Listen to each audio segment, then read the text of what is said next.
"Move to the back," she said, her voice edged with impatience, slicing cleanly through the cabin chatter. The old man, seated quietly in the aisle, looked up, a flicker of confusion softening his deeply lined face. He didn't protest. He hadn't protested in years. Just gave a slow, resigned nod, reaching for the cracked leather bag at his feet. The hum of boarding barely paused around him. As he rose, his left leg betrayed him, a sudden tremble, a sharp wince, the echo of shrapnel buried deep in muscle since a war most passengers had only seen in documentaries. He steadied himself with a grip on the seat back, the movement exposing a faint purple heart pin on his faded field jacket. No one said anything. The flight attendant tapped her clipboard with growing irritation.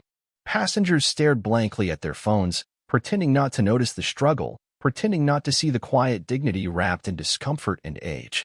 He shuffled slowly toward the back, pride buried beneath decades of discipline. But high above the cabin, through the open intercom system, the flight crew had heard every word. In the cockpit, the pilot's hand froze mid-check. His eyes narrowed. That voice, it triggered something. A memory. A name. A rescue. A man once pulled from wreckage under enemy fire, and the one who had pulled him was now limping to the back of his aircraft, unrecognized, unacknowledged. Without warning, the aircraft jolted. Brakes screamed against the tarmac. Gasps filled the cabin. Confusion turned to chaos as the plane came to a halt mid-runway. But only one man in that cockpit knew why. Sometimes, the weight of honor demands you stop everything, even 150 tons of steel, just to stand up for someone who once stood for everyone else. Welcome to The Veteran's Voice. Before we continue with this powerful story, tell us in the comments from which city in the world are you watching this video today. And if you believe stories of honor and sacrifice deserve to be heard, hit that subscribe button to support our growing community. We share these stories because they matter, because they remind us what true character looks like when no one is watching. The morning started like any other at Denver International Airport. Terminal B was buzzing with the usual chaos of delayed flights, overpriced coffee, and travelers juggling phones, laptops, and frustration. Flight 447 to Phoenix sat at Gate 23, boarding passengers for what should have been a routine 2-hour journey. The aircraft was a Boeing 737, nothing fancy, but reliable enough for the short hop across the Southwest. Most passengers were business travelers heading to meetings or retirees escaping another Colorado winter for the desert warmth. Among them was Harold Mitchell, age 73, sitting quietly in seat 12C, clutching a boarding pass that had cost him most of his Social Security check for the month. He wore the same navy blue windbreaker he'd owned for 15 years, the one with a small purple heart pin attached to the chest pocket so faded most people mistook it for airline loyalty jewelry. His gray hair was neatly combed, his posture straight despite the arthritis that made every movement deliberate. His left leg stretched slightly into the aisle, not out of rudeness but necessity. The shrapnel fragments embedded near his knee joint 48 years ago still made bending difficult on cold mornings, and Denver in February was nothing if not cold. Harold had specifically requested the aisle seat when he booked online months in advance, not for convenience, not for status, but because cramped spaces made his war-damaged knee throb in ways that brought back memories he'd rather keep buried. He'd explained this to 3 different customer service representatives, paid the extra fee without complaint, and arrived at the gate 2 hours early to ensure everything went smoothly. Because at his age, with his fixed income and his body's limitations, there weren't many opportunities left for the cross-country trips that kept him connected to the few people who still remembered him. The boarding process was typical organized chaos. Families with small children filed on first, followed by first-class passengers, military personnel in uniform, and frequent flyers with elite status. Harold waited patiently in Group 4, watching other passengers rush toward the jet bridge as if those extra 3 minutes would change their lives. He learned long ago that hurrying rarely made things better, and patience was a virtue that had served him well in jungles and rice paddies where moving too fast could get you killed. When his group was called, Harold made his way down the narrow aisle, moving slowly but steadily. His limp was more pronounced when he was tired, and the early morning flight had required him to wake at 4 a.m. to catch the airport shuttle from his apartment complex. He found row 12, slid his small duffel bag into the overhead compartment, and settled into his aisle seat with a quiet sigh of relief. The extra legroom felt like a small luxury after months of planning and saving for this trip. The flight attendant working the forward cabin was Jessica Morgan, 26 years old, 3 years with the airline, and convinced that customer service meant enforcing rules with military precision. She'd been having a difficult morning dealing with 2 gate changes, a computer system crash that delayed boarding by 40 minutes, and a passenger in first class who'd already complained twice about the temperature, the noise, and the fact that his preferred drink wasn't available. Jessica prided herself on running an efficient cabin and had little patience for what she considered passenger entitlement. As more travelers boarded, Jessica noticed that several premium passengers were still looking for seats. A businessman in an expensive suit was arguing with another flight attendant about his seat assignment, claiming his company always booked him in specific rows for conference calls. A woman with platinum status was demanding an aisle seat closer to the front, explaining that she had a tight connection and couldn't afford to wait behind slower passengers. And then there was Richard Blackwood, a man Jessica recognized from previous flights, someone who always seemed to have connections, complaints, and expectations that exceeded his ticket price. Blackwood approached Jessica near row 8, his voice low but insistent. "I need that aisle seat," he said, nodding toward Harold's row. "The old man doesn't look like he needs the extra space, and I have a medical condition that requires easy bathroom access." Jessica looked down at her passenger manifest, saw that Harold's seat was specifically requested and paid for, but also noticed that Blackwood's ticket showed some kind of special notation she couldn't quite read. Without investigating further, without asking questions, she made a decision that seemed reasonable at the time. She walked down the aisle, her clipboard in hand, and stopped beside Harold's seat. "Excuse me, sir," she said, her tone professional but firm. "I need you to move to seat 18F. We have a passenger with medical needs who requires this location." Harold looked up, his pale blue eyes meeting hers with the kind of calm that comes from decades of following orders, even when they don't make sense. He glanced at the seat number she'd mentioned, recognizing it as a middle seat near the back of the plane, far from the bathrooms, far from the exit, far from anywhere that would make his knee manageable during the flight. The old man didn't explain about his Purple Heart, didn't mention the shrapnel that had torn through his leg during the Tet Offensive, didn't describe the 3 surgeries that had saved the limb but left him with permanent nerve damage and limited mobility. He could have shown her the medical documentation in his wallet, could have explained that he'd specifically paid extra for this seat because his doctor had recommended it, could have mentioned that at his age and with his injuries, the difference between an aisle seat and a middle seat was the difference between discomfort and genuine pain. Instead, Harold simply nodded, reached for his bag, and began the slow process of standing. His left leg trembled slightly as he put weight on it, the old injury flaring in the way that made him grip whatever was nearby for support. A few passengers noticed his struggle, but most were absorbed in their phones, their books, their own travel concerns. The businessman who would soon occupy Harold's seat was already approaching, impatient to claim what he felt he deserved. As Harold gathered his belongings and shuffled toward the back of the plane, Jessica felt a brief moment of uncertainty. Something about his dignified silence, his lack of complaint, the way he moved, like every step required conscious effort, but she pushed the feeling aside. She had a schedule to maintain, passengers to satisfy, and a reputation for efficient service that had earned her positive performance reviews. She watched Harold settle into the cramped middle seat, watched him try to find a position that didn't put pressure on his damaged knee, and told herself she'd made the right choice. What Jessica didn't know was that every conversation in the forward cabin was being transmitted through the aircraft's intercom system to the cockpit. What she didn't realize was that Captain Michael Torres, sitting in the left pilot seat adjusting pre-flight instruments, had heard every word of her exchange with Harold. What she couldn't have anticipated was that Captain Torres had been listening not just as a pilot responsible for his passengers, but as a son whose father had served in Vietnam, whose bedtime stories had included tales of brave men who'd sacrificed everything for strangers they'd never meet again. Captain Torres was 42 years old, a 20-year veteran of commercial aviation who'd flown everything from regional jets to wide-body international flights. He was known among his colleagues as thorough, professional, and unflappable, the kind of pilot who could handle emergency situations with calm precision and land safely in conditions that would challenge less experienced aviators. But he was also the son of Sergeant First Class Roberto Torres, who had served 2 tours in Vietnam and had returned home with stories that shaped his son's understanding of honor, courage, and sacrifice. Roberto Torres had died 3 years earlier after a long battle with cancer, but not before sharing with his son the story of a February day in 1968 when his unit had been pinned down by enemy fire near the Cambodian border. Roberto had been wounded, unable to move, while his squad mates tried desperately to reach his position. The situation had looked hopeless until a young Marine from another unit had appeared seemingly from nowhere, crawling through hostile territory under heavy fire to drag Roberto to safety. The Marine had been hit twice during the rescue, once in the shoulder, once in the leg, but had refused medical attention until he'd gotten Roberto to the evacuation helicopter. Roberto never learned the Marine's full name, never had a chance to properly thank him, but he'd carried the story for 50 years, describing in detail the young man's face, his calm demeanor under fire, and the purple heart pin that had been barely visible on his torn uniform. The Marine had been young then, maybe 21 or 22, with sandy brown hair and pale blue eyes and a way of moving that suggested he was already carrying wounds that went deeper than shrapnel. Captain Torres had heard this story dozens of times throughout his childhood, but it wasn't until this moment, listening to Jessica's interaction with Harold, that pieces began falling into place. The age was right, the time frame matched the way the old man moved. With that particular combination of dignity and physical limitation was exactly what his father had described, and when Torres caught a glimpse of Harold through the cockpit door, he saw those same pale blue eyes that had haunted his father's grateful memories for decades.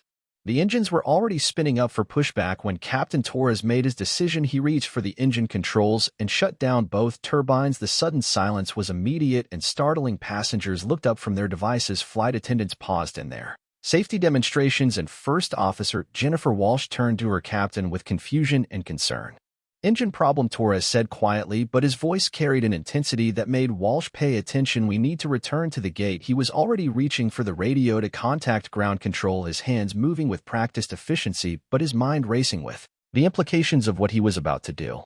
"Ground control, this is United 447 requesting immediate return to gate," Torres announced, his voice steady despite the emotions churning beneath the surface. "We have a passenger service issue that requires immediate attention." The response crackled through their headsets. "United 447 ground control, confirm passenger service issue requiring gate return." "Affirmative," Torres replied. "We need gate agents and a supervisor standing by. This is priority."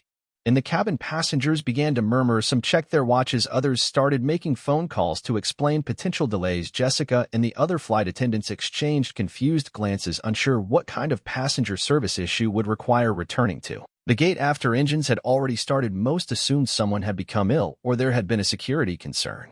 The aircraft rolled slowly back toward the terminal, its movement deliberate and careful. Torres was already unbuckling his harness, preparing to leave the cockpit for the first time in his 20-year career. During an active flight preparation, his hands were steady, but his heart was pounding with an intensity he hadn't felt since his first solo flight decades earlier. "United 447, you're cleared to gate 23, ground control announced. Have emergency personnel standing by." "No emergency," Torres responded quickly. "This is a passenger service matter, personal priority." First Officer Walsh looked at her captain with growing concern. "Mike, what's going on?" She'd flown with Torres dozens of times, knew him to be methodical, careful, and completely professional. The idea that he would shut down engines and return to gate for anything less than a genuine emergency was completely out of character. Torres was already standing, checking that the aircraft was properly secured at the gate. "I need to address something in the cabin," he said, his voice carrying an emotion Walsh had never heard before, something that should have been addressed 50 years ago. The cockpit door opened and Captain Torres stepped into the cabin, still wearing his pilot's uniform with its 4 gold stripes indicating his rank and experience. The cabin fell silent as passengers recognized that something unprecedented was happening. Pilots didn't leave the cockpit during boarding. They didn't shut down engines without explanation. They certainly didn't walk through the passenger cabin with the kind of intense focus that Torres was displaying. Jessica approached him immediately. "Captain, is there a problem? What's the passenger service issue?" Torres looked at her, then scanned the cabin until his eyes found Harold Mitchell sitting quietly in the middle seat near the back of the plane, looking confused but patient as always. The old man wasn't complaining, wasn't demanding explanations, wasn't doing anything except waiting to see what would happen next, with the same calm acceptance that had carried him through jungles and firefights and 50 years of civilian life that had largely forgotten his service. "Ma'am," Torres said to Jessica, his voice carrying an authority that made every passenger in the cabin pay attention, "I need you to listen very carefully, and I need everyone on this aircraft to understand what just happened." He began walking down the aisle, his movement deliberate and purposeful. Every passenger turned to watch. Some held up phones to record what was clearly becoming an extraordinary moment. Jessica followed behind him, uncertain and increasingly concerned about the implications for her career and the airline schedule. When Torres reached Harold's row, he stopped and looked down at the old man, who was struggling to find a position that didn't aggravate his damaged knee. "Sir," Torres said, his voice softer now, but still carrying to every corner of the cabin, "I need to ask you something." Harold looked up, meeting the pilot's eyes with the same steady gaze that had impressed Roberto Torres decades earlier in a jungle halfway around the world. "Yes, sir." "Were you a Marine in Vietnam?" Torres asked. Harold's expression didn't change, but something shifted in his posture, a subtle straightening that suggested pride mixed with caution. Yes, sir. 1st Battalion, 9th Marines, 1968 to 1969. Torres took a deep breath, feeling the weight of 50 years of gratitude that had been passed from father to son. Sir, were you near the Cambodian border in February 1968? Now Harold's expression did change. A flicker of memory crossed his features, followed by something that might have been recognition or might have been hope. Yes, sir, he said quietly. Operation Niagara, supporting Firebase Charlie. Torres felt his throat tighten with emotion that he'd inherited from his father. Did you pull a wounded army sergeant out of hostile territory under fire, carried him to an evac helicopter? Harold was silent for a long moment, his pale blue eyes studying the pilot's face as if trying to solve a puzzle that had pieces missing for 50 years. Finally, he nodded slowly. There were several, he said, his voice barely above a whisper. We got as many out as we could. My father, Torres said, his voice breaking slightly, was Sergeant First Class Roberto Torres, 1st Cavalry Division. He told me about a young Marine who saved his life, described him perfectly. Sandy brown hair, pale blue eyes, maybe 21 years old, with a purple heart pin on his uniform and shrapnel in his leg that didn't stop him from crawling through enemy fire to drag wounded soldiers to safety. The cabin was completely silent now. Every passenger, every flight attendant was focused on the conversation taking place in row 18. Harold's eyes widened as memory and recognition collided. After 5 decades. Roberto Torres. Harold whispered the name, coming back like an echo from another lifetime. Dark hair, kind eyes, took shrapnel in his shoulder. That's him, Torres said, tears now visible in his eyes. My father, he lived. Because of you he came home. Because of you I exist. Because of what you did in that jungle 50 years ago. He told me your story every year on the anniversary. He said he never got to thank you properly, never got to tell you what that moment meant. Harold was silent, absorbing the impossible coincidence that had brought him face to face with the son of a man he'd pulled from certain death decades earlier. He thought of all the wounded soldiers he'd helped evacuate, all the faces that had blurred together in memory. All the names he'd never learned or had forgotten, but Roberto Torres, he remembered Roberto Torres, who had looked at him with such gratitude, such relief, such hope that it had stayed with him through 5 decades of nightmares and therapy and quiet civilian life. Sir, Torres continued, his voice growing stronger. I heard what happened when you boarded. I heard how you were asked to move from your seat, and I heard how you complied without complaint, without explanation, and I want everyone on this aircraft to understand who you are and what you've done. He turned to address the entire cabin, his pilot's training helping him project his voice clearly to every row. Ladies and gentlemen, the man sitting in seat 18F is not just another passenger. He is Staff Sergeant Harold Mitchell, United States Marine Corps, veteran of the Vietnam War, recipient of the Purple Heart, the Bronze Star, and the Combat Action Ribbon. He saved my father's life and the lives of countless other American servicemen. He did this while wounded himself, while under enemy fire, while risking everything for men he'd never met. Torres turned back to Harold. Sir, my father spent 50 years trying to find you. He wanted to thank you. He wanted to tell you that he lived a good life. Because of your courage, he married my mother, had 3 children, became a teacher, coached Little League baseball, and died surrounded by family who loved him. All of that happened because of what you did in 1968. The pilot's voice was steady, now carrying the weight of gratitude passed from one generation to the next. My father asked me to find you if I ever could. He said there were debts that couldn't be repaid, but they could be acknowledged. And sir, you sitting in a middle seat in the back of this airplane is not acknowledgement, it's insult. Torres turned to Jessica, who was standing nearby looking stricken. Ma'am, I need you to escort Sergeant Mitchell to first class row 1 aisle seat, and I need you to upgrade his ticket to our highest service level at no charge. This is not a request. But Jessica started to protest. This is my aircraft. Torres interrupted his authority as captain, making his words final. This man earned the right to sit wherever he chooses on any airplane in America, and if anyone has a problem with that, they can find another flight.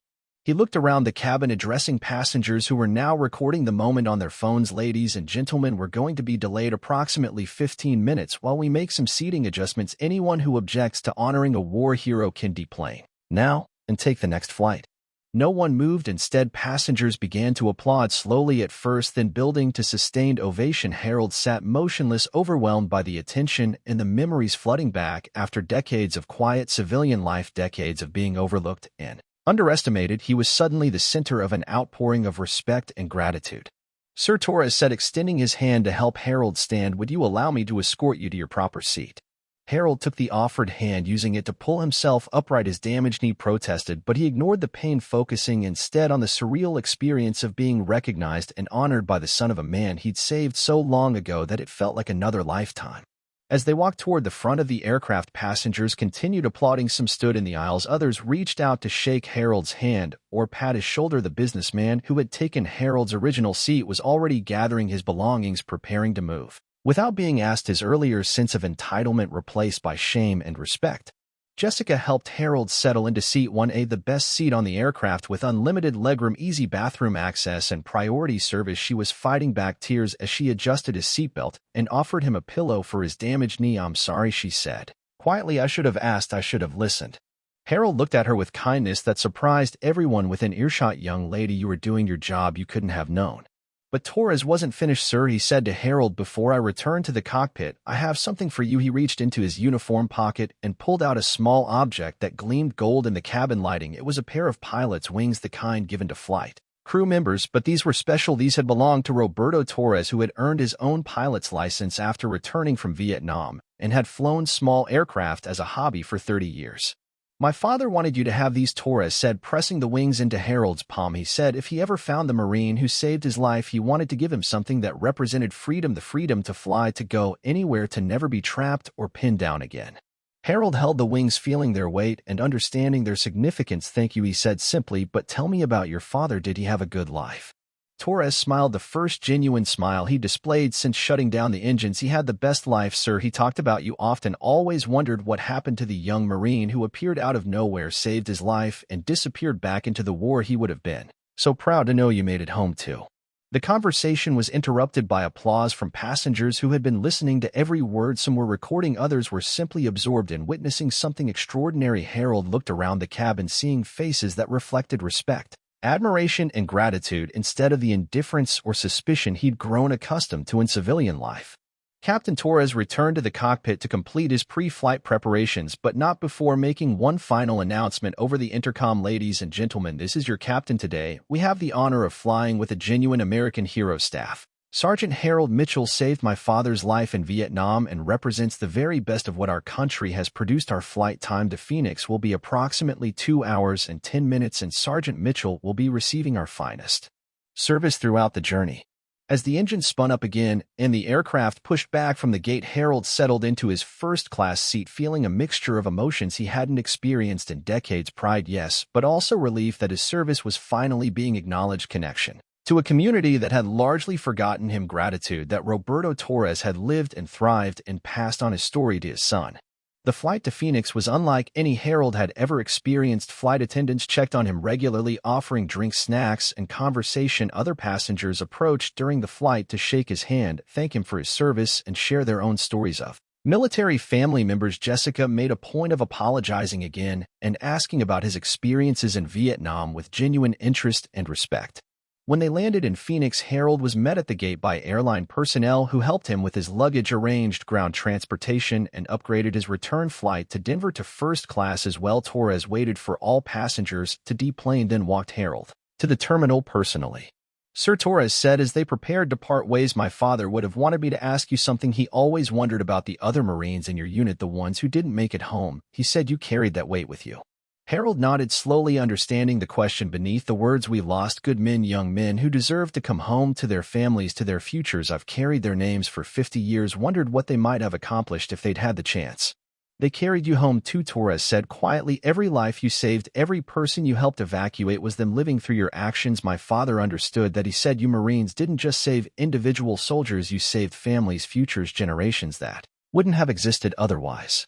As Harold walked away through the Phoenix terminal, he moved differently than he had that morning. His limp was still there, his damaged knee still protested, but he carried himself with a dignity that came from finally being seen and acknowledged for who he truly was. The purple heart pin on his jacket seemed to catch the light a little brighter, his shoulders were a little straighter, and for the first time in decades, he felt like the service he'd given his country had been properly honored.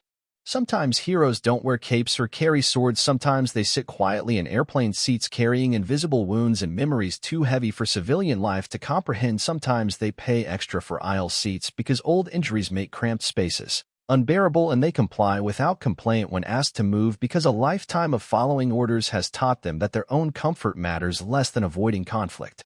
But sometimes, just sometimes, the universe arranges for recognition to find them in the most unexpected places through the voice of a pilot who inherited gratitude from his father, through the tears of passengers who suddenly understand what real sacrifice looks like, through the apology of a flight attendant who learned that assumptions can blind us to greatness sitting right in front of us. Harold Mitchell never asked to be called a hero. He never demanded recognition, never told his story to strangers, never wore his medals outside his apartment. But on that February morning, 37,000 feet above the American Southwest, he was reminded that heroism doesn't have an expiration date, that gratitude can bridge generations, and that sometimes the most important flights are the ones that take us back to moments when honor meant everything and courage was measured not in words but in actions that saved lives and changed history. Captain Torres returned to his cockpit that day, carrying his father's story forward, knowing he'd finally delivered the thanks that Roberto Torres had wanted to give for 50 years. Harold Mitchell continued his journey to Phoenix, carrying pilot's wings that represented freedom and the knowledge that his service had mattered, not just in a jungle war that America had tried to forget, but in the life of a man who had lived fully because a young Marine had been willing to risk everything for a stranger. And on flights across America every day, there are stories like this waiting to unfold, stories of quiet heroes who ask for nothing but deserve everything, stories of gratitude that transcends time and generations, stories that remind us that the price of freedom has always been paid by people who look like our neighbors, our fathers, our grandfathers, but who carry within them experiences and sacrifices that most of us will never fully comprehend. This story was brought to you by the Veteran Voices. Before we leave you today, here's our question. Have you ever known someone who never asked for recognition but deserved more than anyone else? Someone who served quietly, carried their burdens privately, and made sacrifices that shaped your life or your family's future? Tell us in the comments what they meant to you and how their quiet heroism changed your understanding of courage. And if you think stories like Harold's need to be heard, hit that subscribe button to support our channel. We'll see you in the next one.